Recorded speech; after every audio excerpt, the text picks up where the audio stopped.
பார்த்தீங்கன்னா அடுக்கு மல்லி இருக்குங்க. அதுக்கு அடுத்து இப்படியே வந்தீங்கன்னா இங்கே ஒரு திராட்சை செடிங்க. இப்போதான் சிறுசு வந்திருக்கு. இங்கே பாருங்க இஞ்சி நட்டுருக்கு. இஞ்சி முளைச்சிருச்சுங்க.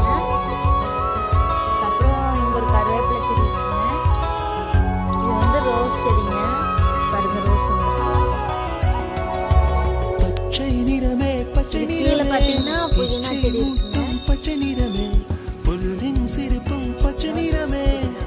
அப்படியே பார்த்தீங்கன்னா இங்கே கருவேப்பிலை செடி இருக்குங்க. நான் வந்து சொன்னேன் இல்லைங்க மேக்ஸிமம் கருவேப்பிலை இருக்குன்னு. அதுக்கப்புறம் இங்கே பார்த்தீங்கன்னா ஜாதி முல்லை செடிங்க. கொஞ்சம் காஞ்சிருக்குங்க. சாட்சியில் பார்த்தா தெரிஞ்சிருக்கும். அப்படியே இங்கே பார்த்தீங்கன்னா மருதாணி செடி இருக்குங்க. மருதாணி செடி அதை ஒட்டின மாதிரி மல்லி செடி இருக்குங்க. அது வந்து பூ வைக்கிறது இல்லை, எதனாலன்னு தெரியல. அதுக்கப்புறம் இங்கே பார்த்தீங்கன்னா இங்கே பாருங்க திராட்சை செடி.